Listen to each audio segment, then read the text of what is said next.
Hey guys, welcome back to our channel. If you're new here, welcome to our channel.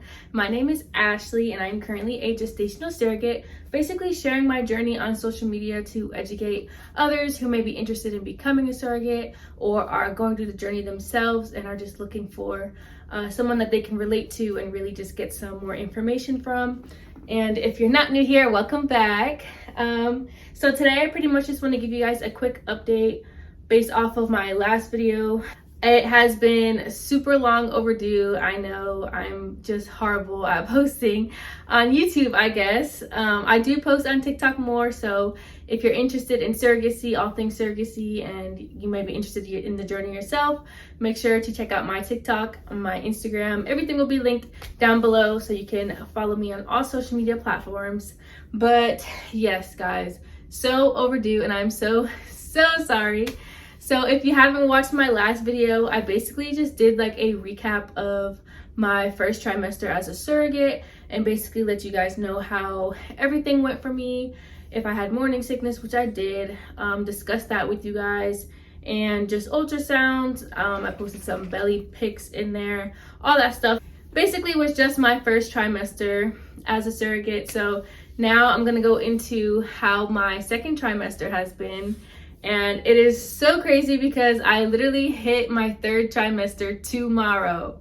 So I am just so behind, but I'm gonna fill you guys in as best as I can and try and keep up with this last final stretch, keep you guys in the loop on how everything is going and just try to post more. So hopefully I can do that, but I'm gonna go ahead and go into where I left off and just talk about how my second trimester experience has been. So my second trimester has been way better than my first, of course. No morning sickness or anything like that. I know I did mention in my last video how some people have HG their whole pregnancy and how they had to be on medications their whole pregnancy. And you guys, I literally have to be on my medications my whole pregnancy. And I know I said, oh, I'm so lucky. So basically when I stopped taking my nausea medicine, I just feel blah. Like I feel nauseous, but it's like not a nauseous to where I'm gonna throw up. It's just like a lingering, like not feeling good type of thing. So I actually just got a refill on my nausea medication, and I'm pretty sure I'm just gonna take them the rest of the pregnancy just so that I make sure I'm feeling good and not going back to that sickness. But it's just a small pill, so it's not anything crazy. And I do take my prenatal still, and I'm also on another medication for like heartburn and like indigestive type stuff. So I was basically having this issue where every day I would just feel like my food was sitting in my chest and like it needed to come up.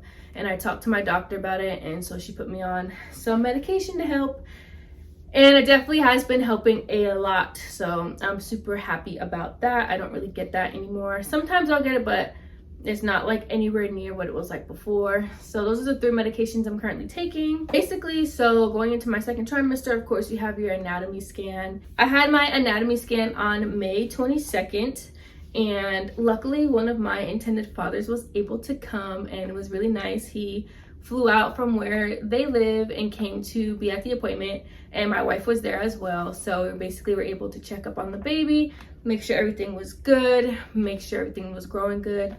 At that appointment, we kind of had a small scare. So they, when they first did the ultrasound, they noticed that my placenta was a low-lying marginal, I think it's called. So it's like basically right before you get placenta previa. So basically my placenta was really close to my cervix, and they ended up doing like 2 ultrasounds that day to make sure, to basically check if it was really that close to my cervix to where we need to be worried, or if it wasn't as close as they thought it was.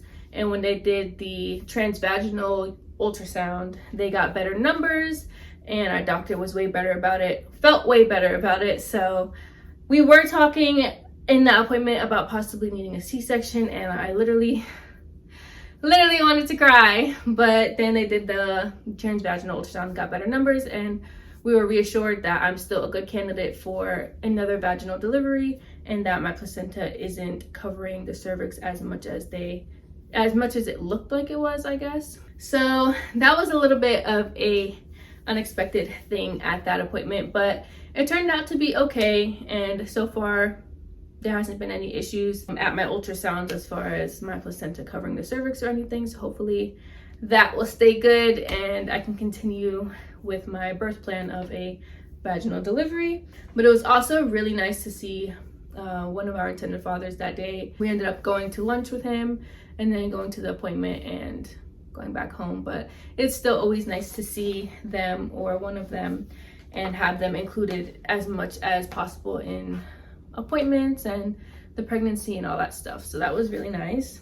And also my anatomy scan, I was 19 weeks and 5 days. And then shortly after the anatomy scan, me and my family, we took a trip to California. My wife is from California and hasn't seen her family in a while. So we were able to go and take a good trip over to California before my travel restrictions started. And yeah, it was a really good trip. The weather wasn't really holding up too well for us, but we still enjoyed ourselves out there and saw her family and really just made the best of it. It was really nice to get away from what we're used to. We love to travel, so anytime we get to travel, it's always a plus. Following that family trip, our intended fathers actually booked us a trip to Great Wolf Lodge. We stayed there for the weekend and we also had dinner with them multiple times, and we met with one of our intended fathers' family. Well, we met his family. We met a lot of his nieces and nephews, his sisters, some brother-in-laws,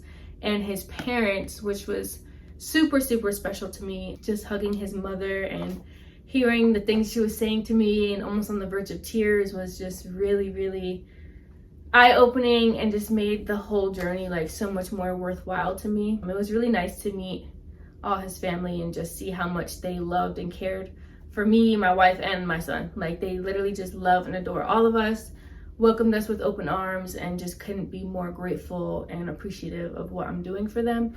So it really is the little things in surrogacy that just makes everything just worth it. Like that, it was just super amazing. And then for them to book the whole weekend for us to stay in Great Wolf Lodge, that place is pricey, and it was just really nice to be able to take our son away, and he had fun in the water park, and it was an amazing weekend. It was actually just a week or two ago, I think, so very recently. Second trimester hasn't really had much going on like the first trimester did. I do see maternal fetal medicine doctor, and she does all my ultrasounds now, and then I'll go see my OB for any questions or anything like that. So I'm kind of seeing two people, which is kind of nice, just to have that extra eyes on the baby with the maternal fetal medicine, and then me still have that personal time with the OB to ask any questions and get some birth questions asked and get some things starting to get planned. Which leads me into my next part of the video, which is the fact that we just had a meeting with the parents and my agency team to discuss the birth planning. Like, that was just crazy because we basically have a whole birth plan and everyone's on the same page about everything, and like just to know that we're getting closer to that day is super crazy. So definitely starting birth planning, getting cord blood stuff all figured out, trying to get placenta encapsulation stuff figured out, because I would really like to encapsulate my placenta this time around. And I'm also planning to go naturally unmedicated this time, so I'm thinking of getting a birth doula just to have that extra support and keep me in the right mindset and just give me that extra strength, because I know it's not going to be easy. But I definitely want to do it. It's something that I've talked about literally since I pushed my son out. I was like, I don't want to get the epidural ever again. So I'm really hoping I can push through and have this baby naturally unmedicated. So definitely just entering the final stretch now and just getting all the little last minute details and all that stuff all squared away.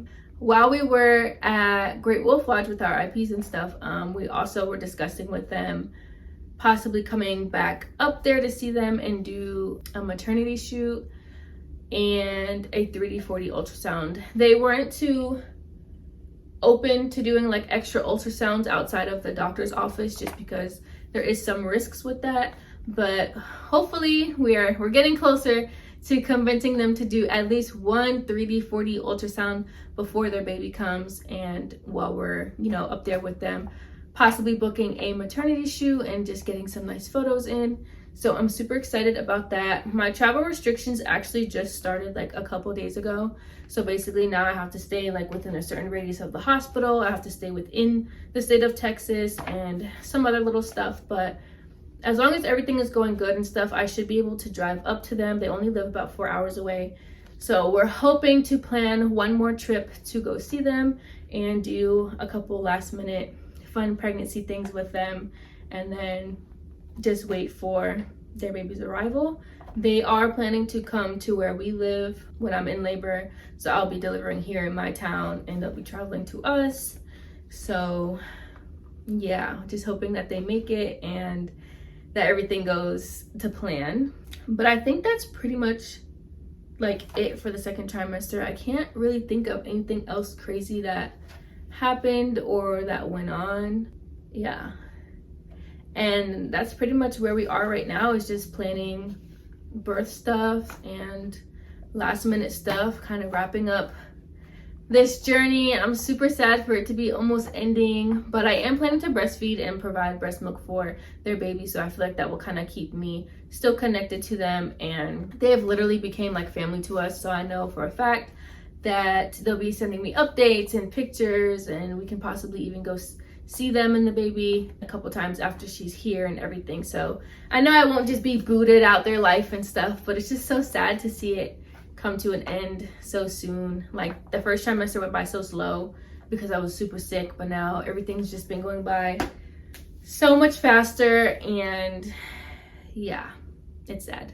But I think that's pretty much it for the second trimester update. I do have some plans for future videos. So a lot of people ask me how I don't get attached to the baby, and like how involved are the parents, and like just little things like that. So I'm going to be doing another video discussing all that stuff, more than likely in my next video.